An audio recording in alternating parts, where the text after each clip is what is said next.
Black 47, drama directed by Lance Daly, takes its name from the worst year of the Great Famine, Irish film. Worst year of the Great Famine. Remember, this came up in the charts a couple of weeks ago because it had opened in Ireland, but not. That's right. I Here, do remember that. Not in. Well, I'd sit here in London or Southampton or wherever. Adapted from a 2008 Irish language short, which I hadn't seen, so anyway, essentially, the story is that at the beginning of it, James Freshfield is Martin Feeney, who is this deserter from the British military and ex-ranger, returns home to Ireland to discover that his house is empty, his mother is starved, his brother has been hanged for stabbing a bailiff who was trying to evict them. He meets up with his brother's widow, who is very soon run out of her home by the landlord. He's then arrested but escapes, and in doing so, he destroys a barracks. And he sets off on a mission of vengeance, pursued by Hannah, who's played by Hugo Weaving, who is somebody who served with him in Afghanistan, is now facing a death sentence if he doesn't aid in the pursuing of our anti-hero. Here's a clip. I understand that it may further bolster your sense of injustice to blame me for your brother's demise. But I do not cause the crops to fail, and I am not responsible for people breaking the law. I am merely a servant of the court. I bid you good day.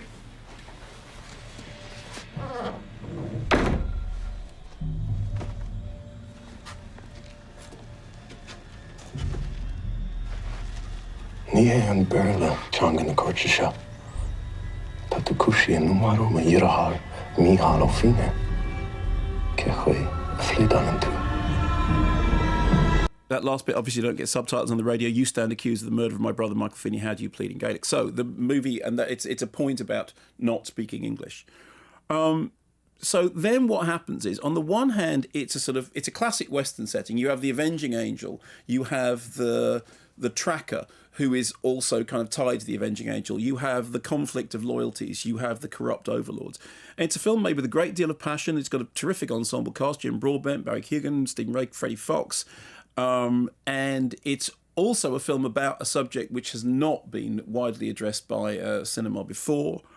There's a wonderful line in which this character of Keneally says that Jim Broadbent is the sort of British overlord who's complaining about the fact that, the Irish, they don't appreciate the beauty of this land.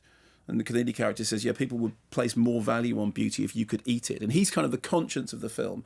He's the person who wants to live to the end in order to be the tale teller. He's the one because that's what he does. He sort of tells tales and he sings songs, and he's the one who will record this for posterity. It's very handsomely, very moodily shot by Declan Quinn. It's got an excellent score by Brian Byrne, who was nominated for a Golden Globe for his work on Albert Hobbs, incidentally, which connects back to Glenn Close.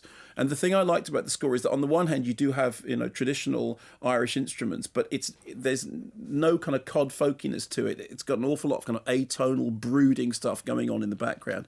I mean, there are flaws. It's a fairly low budget movie. Occasionally that shows in some of the matte backgrounds.